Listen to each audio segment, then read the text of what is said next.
TRS party సభ్యత్వ అవగాహన సదస్సు సన్నాహ కమిటీ ఆధ్వర్యంలో మరి ఈరోజు ప్రధానంగా ఎస్ఐఆర్ మీద టీఆర్ఎస్ పార్టీ సభ్యత్వ నమోదు మీద బూత్ లెవెల్ మీటింగ్ జరిగింది.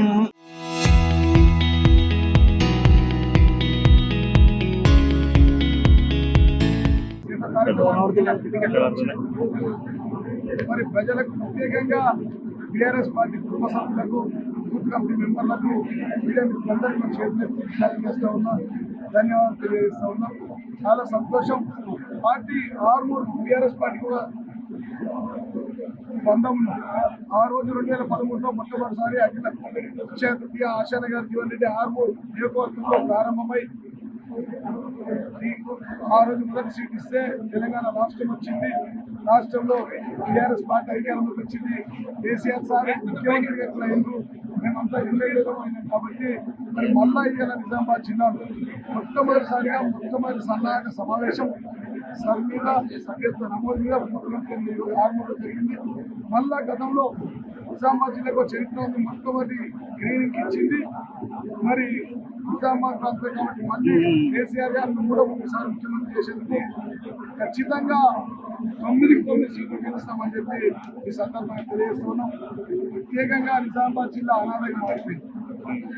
బీజేపీ 8 మంది ఎమ్మెల్యేలు 8 మంది ఎంపీలు గెలిస్తే ఈ జిల్లాలో కూడా 2 ఎమ్మెల్యేలు 1 ఎంపీ గెలిస్తే ఇక్కడ ఇంతవరకు రూపాయి నిధులు అక్షంతలు వంచి గెలిచిన బీజేపీ పార్టీ అక్షంతల మీద ఇలా ఆంక్షలు విధిస్తూ ఉంది. అంటే వరి కొనుగోలు చేస్తలేదు.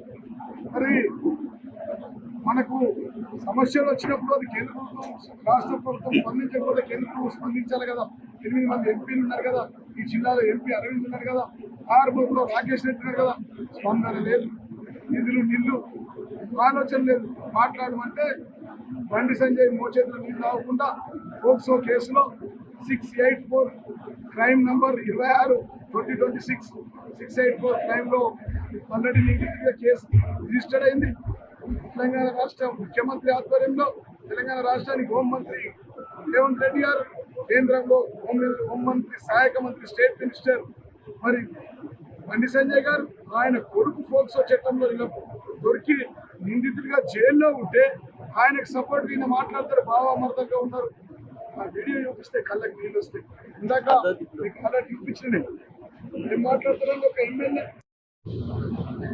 పోక్సో కేసు రిజిస్టర్డ్ అయ్యి నిందితుడు జైలు ఉంటే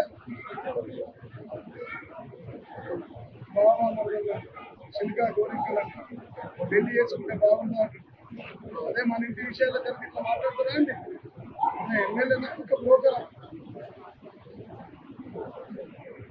మామూలు తీసుకుపోయిందంటే కోర్టులో బుద్ధలు ముక్కిందా అంటాడు. గన్మెన్లను తీసుకుపోయి బంధించిందా అంటే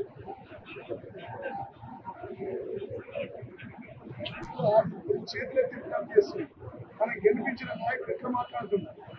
స్టేట్ లో నంబర్ 1 ఏ ముఖ్యమంత్రి వచ్చిన అంకాపూర్ పేరు తీయండి, ఆర్మూర్ నియోజకవర్గం పేరు తీయండి ఉన్నాడు. కేసీఆర్ గారికి 1000 సార్లు ఎక్కువ మన గొప్ప గురించి. ఇలా మన గొప్పతనాన్ని స్వయంగా అంకాపూర్లో పుట్టిన ఈ రాక్షస ఎమ్మెల్యే గ్రంథం చెక్కల స్మగ్లర్, మానవత హృదయం లేని వ్యక్తి, 3 పెళ్లిళ్ళు ముచ్చటగా వేసుకున్న వ్యక్తి, ఒక ఆడబిడ్డ మీద పోక్సో కేసులో నిందితుడిగా ఉన్నటువంటి బండి బయట మీద ఆ బాధితురాల అమ్మాయి మీద ఏదైనా మాట్లాడుతుంది. తీవ్రంగా ఖండిస్తున్నాం. బీజేపీ పార్టీ స్పందించి మోడీ గారు చూసి వెంటనే ఈయనను పార్టీ నుంచి సస్పెండ్ చేయాలా. ఈయనకు సిగ్గు శరం ఉంటే సోషల్ మీడియా యాక్టివ్ అయిపోయి ప్రజలందరూ వీడు రిజైన్ చేసిందాకా ఆయన ఎంటబడాలని చెప్పి నేను ప్రజలందరికీ రాష్ట్ర ప్రజలకు విజ్ఞప్తి చేస్తున్నాను. జై జై.